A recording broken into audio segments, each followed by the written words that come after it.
what we're seeing right now play out is kind of the end of imperialist foreign policy, right? It doesn't make any sense anymore to essentially colonize. It makes no sense.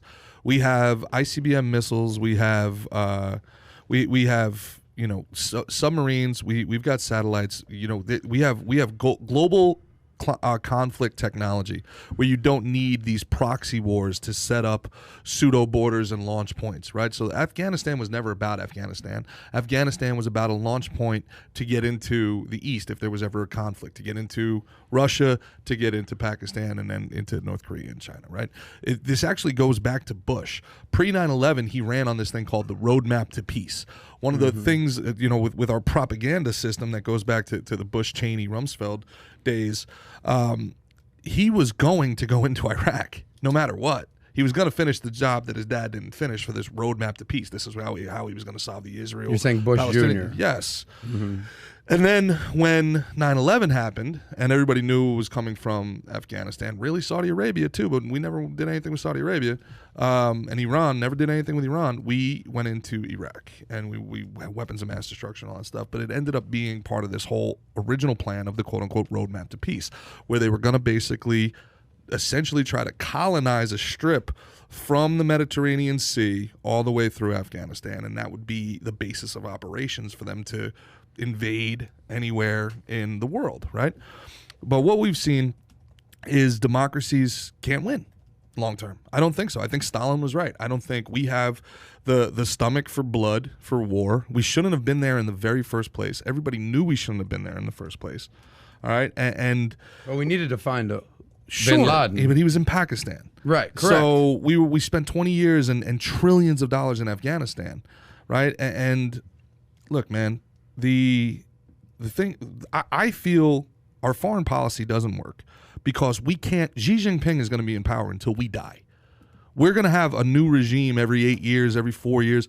How can we possibly as a nation compete against the 30, 40, 50-year plan? Mm-hmm. How can we possibly compete against somebody that has the resources and he has the wherewithal and the job security to have a 25, 30-year plan? Hey, I'm not going to worry about competing with America today in 1990. I'm going to make sure I funnel so much money into their media and their education system that their children are my allies, and I'm still going to be in power. How do we compete against something like that? How do we compete if the left and the right are so far divided in our country that there's no actual, you talked about synergy, there's no synergy in our goals. There's no synergy in what we want right now, depending on where your political ideology is. We don't even live in the same reality anymore, right? So I fear... But this should not be a left or right thing. David, war in It Afghanistan. absolutely is. It absolutely is. It still is. Working. Like right off the bat, your reaction, and it was a good reaction. Don't get me wrong, but your reaction was to be like, well, Trump, and then also Biden. So it was a left and right thing to you. Well, I'm just stating the facts. That Sure. I said specifically this is not politically. Do you think anybody in China is saying, well, this is a Xi Jinping thing? No, he doesn't have to worry about that. We cannot compete against global powers that are authoritarian in nature and dictatorial because we don't have a standardized foreign policy. Our foreign policy changes every 4 years. Yeah, well, that's democracy for you. Well, the thing is, then guys, pull all the way out. If you're not going to do total war, if it's not going to be von Clausewitz, like you said, if we're going to allow the Maccabees, if we're going to allow Vietnam, where all they have to do is just outweight public opinion. Right. We don't have to fight. We just outweight public opinion, just drain them, bleed them out, drain them dry, and then when they're gone, boom, we're coming back, and anybody who ever helped these foreigners... Let me ask you guys a question. So I interviewed this guy last week, 2 weeks ago. His name is David Vine, okay? A liberal on the left, openly said it on the interview. It wasn't like he was playing, hey, well, I'm, on both sides. He wrote a book called The United States of War, okay? And it says a global history of America's endless conflict from Columbus to the Islamic State. He says in the last 245 years, Kai, what was the number? He says U.S. has not been at war only 11 years. I think that was the number he said. 11 years. Non-stop, we've been at war for the last 245 years. Look at the amount of money we spend on our defense budget, Pat. I get that. So then he goes into saying, well, here's how many military bases we have, here's how much money we're spending, et cetera, et cetera. Okay. So when I did the tax video about 2 months ago, remember the whole tax video I did, One of the things I found out is the fact that U.S. has 800 military bases in some 70 plus countries, right? I got a question for you. Yeah. He's saying we pull out of everywhere, is what he's saying, okay? China's got one military base, and we know where that is, in Djibouti, right? Of course, you're never going to forget the name of that city. I thought they had the Bahamas. The active military base is Djibouti, right by the, the chokehold, right? Suez Canal. For obvious reasons, they rely 72% of their oil from the Middle East, so they have to kind of protect that. Fine. We have like, what, 800 bases? We have like 800 bases. So here's a couple questions for you. What would happen if we pulled out every military base in the world? What would happen if we did that? Immediately? What would happen if we took the next 5 years to say we're pulling everything out? Not immediately. The good, the bad, the ugly, you mean? Give me what happens good if we pull out. The good is we save a lot of money. We save a lot of... Do we, though? There'd be a potentially, but there's going to be a lot of backlash from that. So let's go there. So number one, we save money. Let's just say because we save money. Yeah. Number two, maybe we're not getting involved in everyone's marital issues. Kind of figured out we're not your savior anymore. Give me the bad. Give me the ugly. Here's the bad. Go ahead. We're still living we're still catching the fallout of a post-Cold War foreign policy. We had all those bases to secure energy independence, and these people, the Reagan doctrine and Rumsfeld after that. This was because the impending war with Russia, any day, we needed to make sure our oil reserves, we had it. All right. NATO. Now Russia's been gone. We've never really pulled out of that. I don't believe in imperialism because I believe in capitalism. You don't need to take over Mexico to extract resources. You don't need to invade them. You just put a McDonald's and a Starbucks and you extract resources for value. Capitalism, for all of the BS we hear from the communists, capitalism stops imperialism. Capitalism stops colonialism. Because you don't need to spend human capital. Matter of fact, the more you kill people wherever you are, the more you destroy infrastructure, the harder it is to extract wealth. So instead of going into a place and decimating it and taking it over, and then you have to administrate it and spending trillions of dollars, you just come in and you're like, hey guys, you ever had a Whataburger? It's kind of good. You're gonna love this thing. Okay, give me the bad. What else is the bad? Give me the bad and the ugly. That's what I'm interested in. Of pulling out the bases. If we pulled out our 800 military bases. The end of that thing is that we then use those bases not for, because we didn't need to fight the Cold War anymore. We used it as payoffs. We've been paying people off. That's what that was Trump's biggest mistake, quote unquote, is he stopped the global bribery. He got us out of the Paris Accord, he got us out of the Climate Accord, he got us out of the WHO. We have been giving taxpayer money to despots, to totalitarian regimes, to leaders for 30 years, billions and billions and billions of dollars of taxpayer money. We've basically been buying peace. We've been buying influence. If we pull that away, like Trump did, he pulled that money away, the global regime came and got rid of him. What did Time magazine call it? Fortified the election? Whatever. They got rid of them. You pull the bases away. I fear the power vacuum that's created, China comes in and just starts cutting the checks. China comes in and starts doing what we did. I'll say something else. Something that I remember we started addressing when you did the tax video and we talked about the different bases is that we need to stop fighting wars like we did 50 years ago. And with these bases. Cyber, biowarfare. Now it's all about cyber, sure, of course. Biowarfare, obviously ransomware, everything that's going on with that's where our focus should be. The days of having bases and fighting wars like from the Cold War days, like Gerard says, I do agree with. We need to change our approach. So our old school approach in Afghanistan, maybe Afghanistan is just, we're not just going, all right, we out, peace. We're going to be monitoring the situation. Maybe there's a way to, rather than troops on the ground, figure out cyber warfare against the Taliban. Figure out how to take their money. Figure out how to destroy their infrastructure, their web. Naive way of thinking. It's something needs to change. No. But let me explain to what I mean by naive way of thinking. Okay, that works if both sides are willing to negotiate.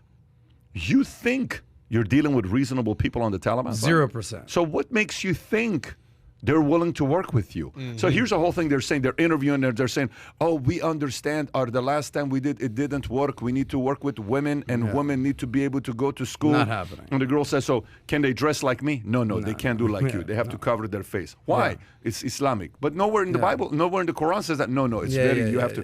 And it's like, no, we are going to take care of girls. It's like, yeah, okay. So let's just say, so some people are like, wow, that's great. They're going to take care of girls and women and all this other stuff. Yeah. This reminds me of what it was like when we lived in Iran, okay? I'm an October 1878 baby. Shah was in power. Iran was doing good. Middle East was at peace. Iran got along with everybody. Iran got along with Israel. Iran got along with U.S. Iran had relationships with pretty much everybody around the world. Russia, U.S., Europe, U.K., there were dealings. It's not the Iran that we know today. No, not at all. Have you seen The pictures? scorn Have of you seen society. pictures of it? By the way, Iranian women, if you go Iran, type in 70s, type in Iran in 70, Kai. Type in Iran in 60s and 70s. Like, people don't realize the mountains, skiing, Sinatra going there. Everybody would go to Iran to party. It was kind of like an older Iran version in of Dubai. 70s. Yeah? That's it. That's literally it. That's Iran. before the revolution. Yeah, Iran. Go to that website. There's a website that okay, right there. Click on that website. Right there. Go to that and go to the pictures. Okay, this is Iran pre-revolution. Go down so you can see the pictures, guy. If you go a little lower, they should pop up one by one by one. Okay, that's the women of Beautiful Iran. Okay? women. They cannot dress like that today. That's an Iranian woman. Look at that right there, showing cleavage. Try showing It cleavage. looks like the Iran hippies today. of the 70s. Well, but this was Iran. Looks like LA.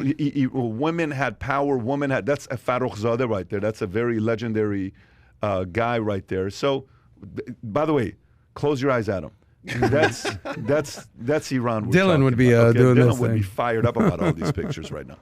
That saddens me deeply, man. Moral of the story is this. Iran is doing great. And everybody, Khomeini started calling the Shah puppet of what?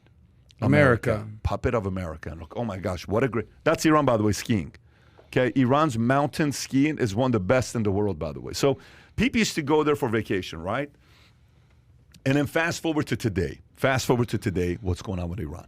Well, Jimmy Carter, similar situation as Biden.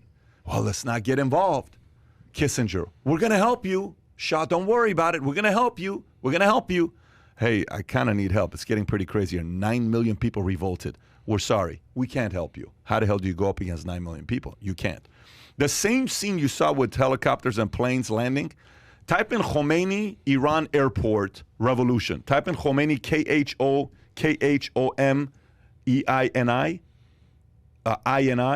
I-N-I, yeah, and then type in revolution, revolution, yeah, Iran airport. Okay, look at this airport. Tell me what this reminds you of. Go images. What does this remind you of? Okay, that's the airport, him landing, okay? They can't control any of it. He comes from Air France to Iran. It's absolute insanity. Biggest revolution in the history of world. 9 million Iranians revolted over tapes that Khomeini was sending from France to Iran. Why did the people of Iran want the change? Because Khomeini said the Shah's getting richer, Iran's getting richer, and that money should be yours. Kai, we can stop it. That money should be yours. If you vote me in, I'll give you a free place to live. There's a message of it you should listen to. Khomeini says, I'm going to give you free rice, free housing, free everything if you get me elected. We are rich enough to be able to do everything for you for free. Cheese in the tree. And how much of this was religion-based? It wasn't religion-based. It was all socioeconomic, political? It was socioeconomic. Let's turn against. This guy's becoming too rich. What happens? They come in. They take over. What happens to Iran? Shit show. Shit show. It's done. 500,000 people died in the 80s, war, Saddam Hussein, et cetera, et cetera. So here's the point I'm trying to make to you. So for me, when I'm talking to David Vine, I said, David, you seem like a sweetheart. I mean, I used the word against him because that's a qualified sweetheart. He says, we think we need to stop and we need to stop with war. And I said, so here's a question for you. I'm taking a completely different angle with it. I said, let me ask you a question. If you kill someone's father, how long does that boy think about the fact that you killed his father? I saw that Rest of his clip, by life. the way. He's never going to forget. Are you kidding? Like, what are you talking about? He's never You gonna killed my forget. father, you killed my grandmother, you killed my sister, you killed my brother. my father, I'm coming bro. after you. That's it. It's over. Yeah. So now take that story times 50,000 people like that. Okay? Way more than that. Of course. I'm just giving you a small. Yeah. I'm talking rage at that level. So you say we're going to pull out because we are now going to be very peaceful type of a regime, and we're just going to change it up. Is what we're going to do. You know what that's kind of like? That's kind of like a football coach going from a defensive team to an offensive team, and you're just a defensive guy. You're changing your strategy middle of a game. You're going to win. You're a defensive team. Are you saying that you think there's going to be massive blowback from the Afghans? Just wait. Oh, yeah. Just wait. Just wait. The same people that they let out of the whole human rights movement that Jimmy Carter was on, the same people that they let out from, what do you call it, the Iranian human rights of 3,000, that's what formatted. I interviewed the former Taliban that is now an MI6 guy. I interviewed him a month ago, 6 weeks ago. Kai, what was his name? Ayman. And you should see some of the stuff he's talking about. Ayman Dean, right? And you should see what he says about what took place. There's going to be such pushback with this because now here's what happens. You officially gave. They said, well, Biden says, well, you know, the Afghani military is strong. They have 300,000 soldiers. The Taliban only has 75,000. Really? The Taliban, 75,000? You know what's going to happen to Afghanistan? It's a training ground. It's a recruiting camp. They're going to recruit and train, and they're angry. And they're angry. Oh, by the way, you know they released all the criminals from prison. Did you hear about that? They completely that's unloaded. The playbook, yeah, though. exactly. But that's the playbook. They unleashed the prisoners. Same exact they playbook were all, as these Cuba are people, and Iran. Exactly. And these people that were in Guantanamo Bay, nonetheless. Yeah. Well, this, you don't think they're freaking angry? Well, this goes back to what we were talking about before. The point I'm trying to make to you, here's the point I'm trying to make to you. I'm sitting there saying, we got 800 military bases, right? And it costs us $50 billion a year to manage these 800 military bases. I'm shocked that that's not a lot of money, by the way. I thought it would be a bigger number. Yeah. David Vine said it's only 50. I'm like, only 50 billion. That's not a lot of money. Light. So 50 billion. To me, I think 50 billion is worth it. If you ask me, if it's only 50 billion, I thought it would be $500 billion. I thought it would be a massive number. It's only 50 billion. All I'm saying is, this is not going to go away. Stay tuned for something pretty tragic to happen again. That's going to be at the levels of what we saw. So if you enjoyed this little short segment from the podcast that we did, here's another short segment to watch. Or if you want to see the entire podcast, click over here. Take care, everybody. Bye-bye.